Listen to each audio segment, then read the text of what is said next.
नमस्कार। आज हेउची जानुआरी मास 16 तारिख शुक्रवार। चलंतु जानिनबा आज दिनर केतोटी गुरुत्वपूर्ण टॉप न्यूज अपडेट। प्रथम अपडेट, राज्य रे 20 लाख लोकंकु मिलिबनी पेंशन।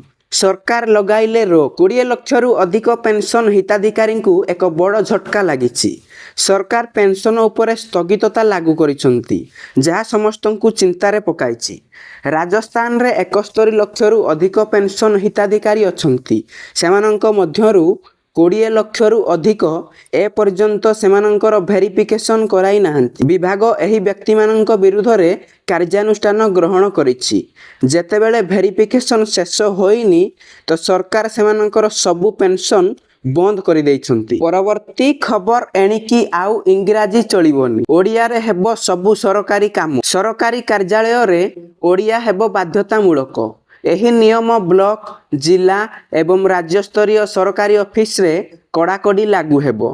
समस्त विज्ञप्ति एवं पत्र विनिमय ओडिया भाषा रे हेबो। नियम खिलाफ कले अधिकारी विरोध रे हेबो नोटिस। साधारण प्रशासन विभाग पक्षरु एने विज्ञप्ति प्रकाश पाइछि। परवर्ती खबर, थाईलैंड रो राजधानी बैंकॉक रे एक ट्रेन लाइनच्युत हेबा जगु 22 जनकर मृत्यु घटिछि। पुलिस कहिछि जे एही दुर्घटना रे 30 जन आहत होइछंती। निर्माण कार्य रे नियोजित क्रेन बगी उपरे खसी पड़िबा जगु बैंकॉक रु 230 किलोमीटर उत्तर पूर्व रे नाखन राचासीमा प्रदेश रो सिखियो जिल्ला रे बुधवार सकाळे एही दुर्घटनाटी घटिछि। परवर्ती खबर, अयोध्या राम मंदिर रे काश्मीर व्यक्तिंको नमाज पढ़िबाकु चेष्टा। सूचना मिलिबा मात्रे पुलिस और प्रशासन चिंतारे पड़ी जाइथिला। जेतेबेले व्यक्ति जनक नमाज पढ़िबाकु कपड़ा बिछाइथिले, सेठारे थिबा सुरक्षा कर्मी माने युवकंकु धरि नैथिले। एहा पर व्यक्ति जनक प्रतिवाद करी नाराबाजी करिबा आरंभ करि दैथिले। मंदिर परिसर रे मुतयन सुरक्षा कर्मी एहा देखि तुरंत उक्त व्यक्ति जनकु धरि नैथिले। एहार सूचना पुलिस, सीआरपीएफ, एसएसएफ, इंटेलिजेंस सहित बाकी सबु एजेंसी को दिया जाइथिला। परवर्ती खबर, आलोकमाला रे झलसिबो श्रीगुंडीचा मंदिर रो 3 द्वार। सिंहद्वार रे हेबो लाइट एंड साउंड शो। श्रीगुंडीचा मंदिर पुनर्विकास पाई खर्च हेबो 32 कोटी टंका। मे मास सुधा काम सारिबाकू लक्ष्य रखा जाइछि। श्रीगुंडीचा मंदिर पुनर्विकास पाई टेंडर आह्वान करिछि श्रीमंदिर प्रशासन। सिंहद्वार पार्श्व रे लाइट एंड साउंड शो मध्य हेबो।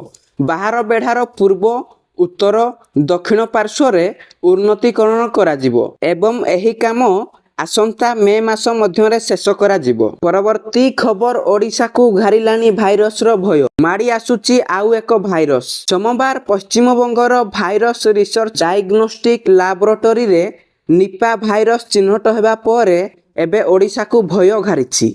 निपा भाइरस एमिति एक रोग जहा घुसुरी एवं बादुड़ी भली प्राणी ठारू मनीष शरीर को स्थानांतरित हुए। एहा परे एही भाइरस मनीष ठारू मनीष को मध्य संक्रमण होइथाए। एही रोगींक मध्य रे ज्वर एवं ठंडा भली लक्षण सृष्टि करे। एही संक्रमण एनसेफालाइटिस मध्य सृष्टि करि पारे, जहा कोमा एवं किछि क्षेत्र रे मायोकार्डाइटिस परि रोग देखा दिए। परवर्ती खबर, बड़ चाषींको हाथ छाड़ी देले सरकार। 150 क्विंटाल तळकु धान बिकुथिबा चाषींकु मिलिबो 3100 टंका। टोकन समस्या, कटनी छटनी भली समस्या को नहीं चाषी असंतोष लागी रहिथिबा बेले नियारे घिओ ढालिछंती जोगाण मंत्री। 150 क्विंटाल तळकु धान किणा होइथिबा चाषींकु मिलिबो 3100 टंका। बाकी चाषी पाइबे 2300 टंका। मंत्री को एपरी बयान चाषींकु निराश करिछि।